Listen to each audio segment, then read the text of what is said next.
Here begins the third and final segment of my Pencast conversation with Mr. Ashley Bell, Assistant Secretary for Customs and Border Modernization at the Australian Border Force. What are the biggest challenges for customs in communicating with expert/scientific communities outside of the customs world, like in academia or in private industry? Are there different languages being spoken, different expectations, and how do you bridge those and create the trust that you need? Well, I could start that with an anecdote from I think it was when I was at when the Dutch hosted the WCO Technology Conference, and I was chatting to a chap who started to talk to me. He was a physics academic who started to tell me about how muon technology works from a physics perspective. I mean, I found it incredibly insightful and interesting and really fascinating, just the idea of cosmic rays kind of penetrating a good to find out. It was fast, but I got to tell you, I was I was drinking from the fire hose, I think is the expression we use. I was like, and struggling to keep up. And look, I think every discipline has its own jargon. Every sort of profession sort of has its sort of, gatekeepers and tribes and different things. And I think really it's about understanding the problems we're trying to solve and not necessarily be locked into a particular process or a particular technology or a particular mindset. It's saying, this is, and bringing that back to a real basic idea of what it is we're trying to stop or do or whatever the problem is. I think a lot of the time that helps to bring the thinking to a bigger and broader discussion. One of the things I'm really keen to push within our own environment is this sort of demand-driven modernisation.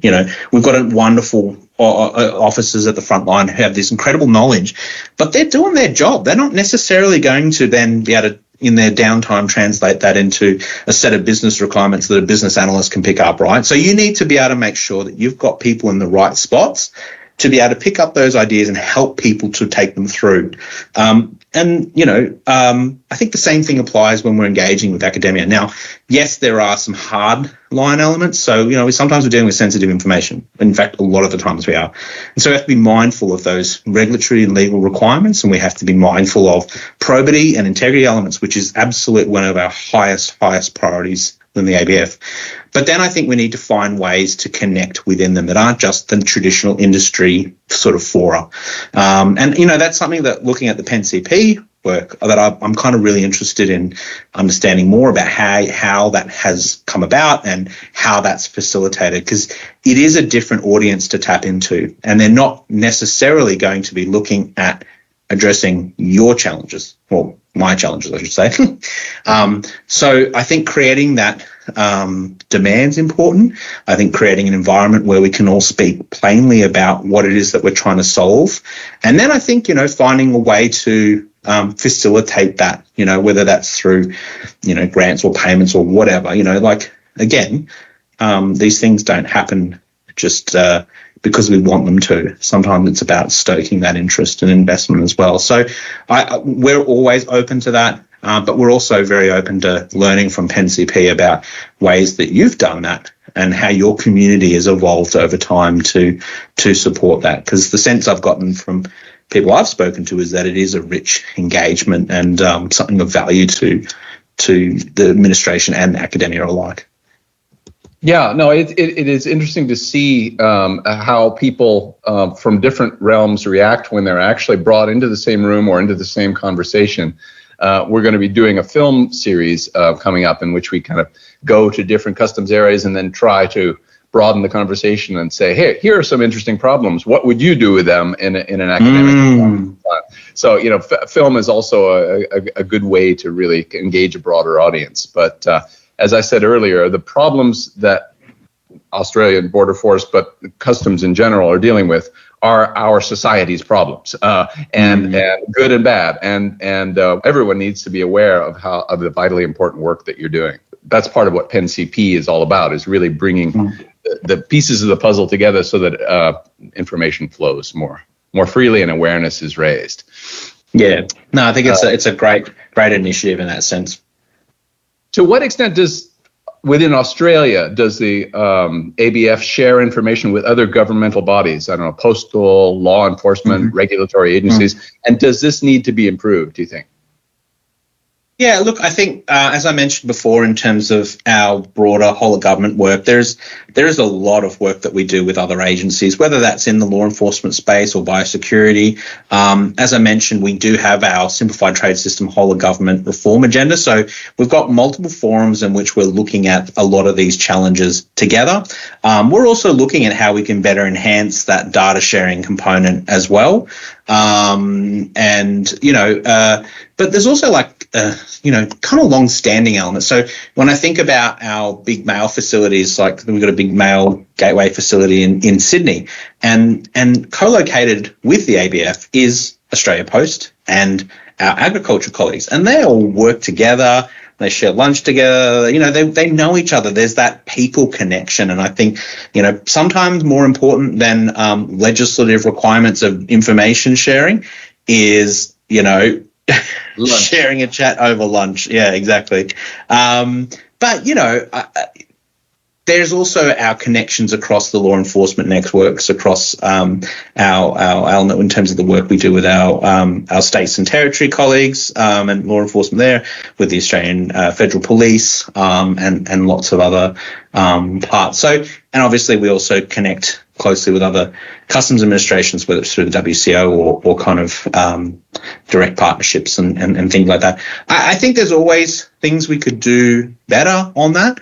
And I think in our simplified trade system program, we have done a bit of work looking at that sort of data framework and how do we ensure that when we're collecting, you don't need to tell 16 government agencies, your address. Like, that's something we can probably do more efficiently. And so things like that, we're looking at ways where we can streamline those to make it easier for people. So, but again, I would say the kind of importance of integrity and security in those exchanges is critical.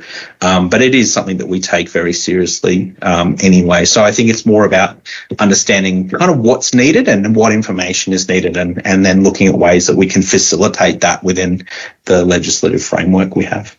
Mm-hmm. Okay. I will conclude with a very big picture question. Okay. No one answer is right or wrong, but maybe it'll allow us to sort of draw some of the threads of this fascinating conversation together, or hit on things that we haven't hit on already. What do you perceive to be the key challenges for the next generation of customs officers at the ABF? Are there specific challenges in training the next generation of customs officers to meet future challenges and achieve a truly modernized ABF? Yeah, that is a pickle. Look, the challenge is, I think we need to be comfortable knowing that there's roles in customs that don't exist now or aren't natural to the work that we do now that will become critical. We talked before about the potential for AI and, potential for automated threat detection in an X-ray context. There's a potential that there will need to be a customs officer of the future that is just as comfortable opening up the Customs Act as they are opening up the spreadsheet or the code on an algorithm. There's an AI auditor, customs auditor, or something like that. There's roles that we can't envisage now that, obviously we want to start to build the skills and the training, but not every customs officer in the future, ABF officer in the future, is going to need, a data science background, but there will need to be people that have that skill set that can connect to the core DNA of what it is to be a customs officer or a border force officer. And I think it's about understanding where that technology is going and how we're able to kind of harness it and control it, because you don't want to have to constantly look outside to, external providers or private sector or whatever to maintain these core parts. That is something I think as the ABF that we would need to think about, what are those roles of the future? What's the stuff that we can't really even conceptualize now? Because, the future has a habit of creeping up on you. And so making sure that we're not flat-footed when we're thinking about these big parts is a key part of the work that our ABF, my colleagues in our workforce transformation area are looking at. And I think that's a real critical piece. I think the other part is, and it goes to sort of where that future of our border intermediaries or customs brokers and others are going, which is sort of also thinking about that in a broader context. Where is that industry heading, and kind of what are the challenges that they face? Because it's important to see, again, in the ecosystem and as the strategic asset, it's not just the ABF. There are other elements. And so where is that profession heading, and what are they focusing on, and what are they going to need? And I think that's important for us to think about as well, because it can be an exercise of, just thinking about our own challenges, but, that wouldn't be consistent with the way that we're looking at the border, and importantly, where we want to position the ABF to be a truly responsive and proactive regulator. So I would think about that kind of where we are positioned amongst, those intermediaries who do a critical role for business and government, and what their needs are. That's another area I think I would be looking to understand further as well. So, 70% growth coming down the pike at you in the future. As you say, the future does have a way of creeping up on you, and it seems like it's kind of stampeding in your direction, which is an exciting but daunting prospect, I would think.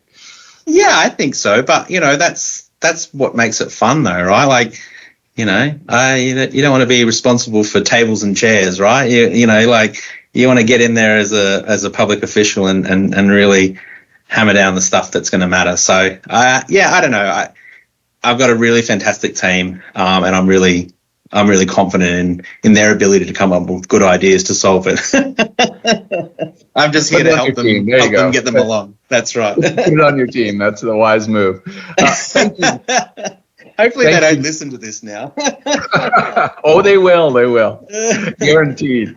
Thank you very much, Ash Bell, Assistant Secretary for Customs and Border Modernization of the Australian Border Force, for this terrific conversation and for sharing your insights on the past and future evolution of customs from the point of view of one of the most innovation-minded border forces in the world. Thanks so much, Tom. I appreciate the opportunity. You've been listening to Pushing the Envelope, Life at the Cutting Edge of Customs Innovation, a podcast that profiles customs leaders, their views, ideas, and inspirations about the future of their field. Join us soon for our next podcast and another insightful conversation with customs trendsetters and forward thinkers. Thank you.